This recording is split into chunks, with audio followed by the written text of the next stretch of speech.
Dear audience, আসসালামু আলাইকুম। Welcome to my new video. আজকে যে মেডিসিন আমরা রিভিউ করব তা পুরুষদের খুবই দরকারি মেডিসিন, যার নাম হচ্ছে ইউরোমেক্স 0.4 mcg।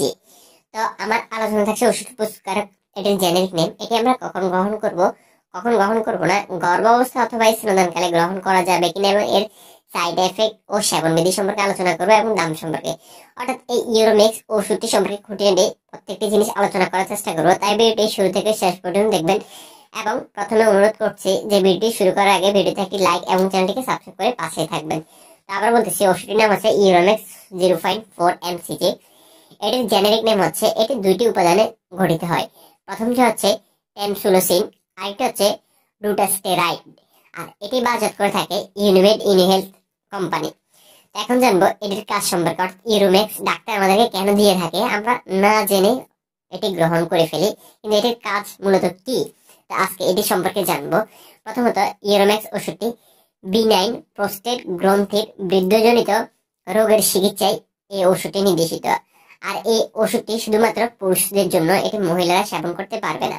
আর এই বিনাইন প্রোস্টেট গ্রন্থিটা কি আসলে, মূলত এটি জানার চেষ্টা করি। প্রথমে এই বিনাইন প্রোস্টেটটা হচ্ছে এমন একটি গ্রন্থি যা বৃদ্ধি পেলে কি কি সমস্যা হতে পারে, তা হলো যেমন প্রস্রাব ঘন ঘন হয়। অর্থাৎ এই গ্রন্থি যদি বৃদ্ধি পায় তাহলে আমাদের প্রস্রাব অনেক সময় ঘন ঘন হয়। আমরা ডাক্তারের কাছে গিয়ে বলি আমাদের প্রস্রাব অনেক ঘন হয়, প্রস্রাবে জ্বালা পোড়া হয় অনেক বেশি, অনেক বাদামি রঙের প্রস্রাব হয়, অর্থাৎ অনেক হলুদ বাদামি রঙের।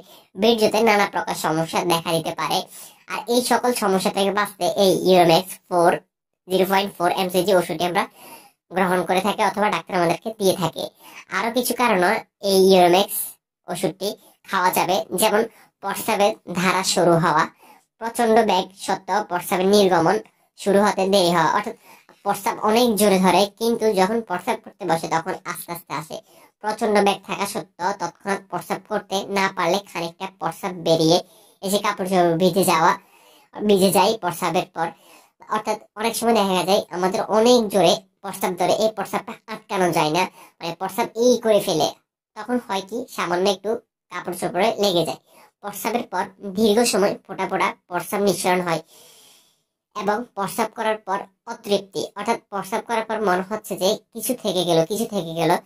তখন এই সকল কারণে এই ইউরোমেক্স ওষুধটি আমরা গ্রহণ করতে পারবো।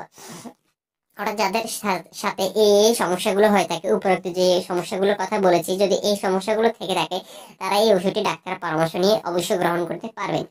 তো ইউরোমেক্স এই ওষুধটির মাত্র সেবনবিধি কি রকম হবে তা এখন বলবো। আর তা জানার আগে আপনাদের কাছে ছোট্ট একটি রিকোয়েস্ট, যারা ভিডিও দেখতেছেন এখনো চ্যানেলটিকে সাবস্ক্রাইব করেন, প্লিজ সাবস্ক্রাইব করে ফেলুন। আর যারা অলরেডি সাবস্ক্রাইব করেছেন তাদেরকে অসংখ্য ধন্যবাদ। আসলে আপনারা সাবস্ক্রাইব করেছেন বলেই নতুন নতুন ভিডিও করার অনুপ্রেরণা পাই। তো প্লিজ যারা এখনো সাবস্ক্রাইব করেনি করে ফেলুন। এটির মাত্র সেবনবিধি হচ্ছে, প্রতিদিন রাত্রে একটি ক্যাপসুল সেবন করতে হবে ভরা পেটে। আর এটি যেহেতু পুরুষের ওষুধ, তাই নারীরা এটি গ্রহণ করতে পারবেন না। আর এই ইউরোমেক্স ওষুধের সাইড এফেক্ট হচ্ছে পিঠে ব্যথা, নিদ্রা লঘুতা, অর্থাৎ নিদ্রা কম, দুর্বলতা, সর্দি, এগুলো হতে পারে সাধারণত, কিন্তু এই সাইড এফেক্ট গুলো সকলের ক্ষেত্রে নাও হতে পারে। আর এই ওষুধটির দাম হচ্ছে 10 টাকা। ইউরোমেক্স মেডিসিন সম্পর্কে এই পর্যন্ত থাকলো। পরবর্তী কোন মেডিসিন সম্পর্কে রিভিউ করবো তা কমেন্ট বক্সের মাধ্যমে জানিয়ে দিবেন। চেষ্টা করবো আপনার ওই মেডিসিন সম্পর্কে রিভিউ দেওয়ার জন্য। তো সকালে হেলথ বিষয়ক যে কোনো ভিডিও পেতে অবশ্যই চ্যানেলটাকে সাবস্ক্রাইব করে পাশে থাকবেন। সবাই ভালো থাকবেন, সুস্থ থাকবেন। আল্লাহ।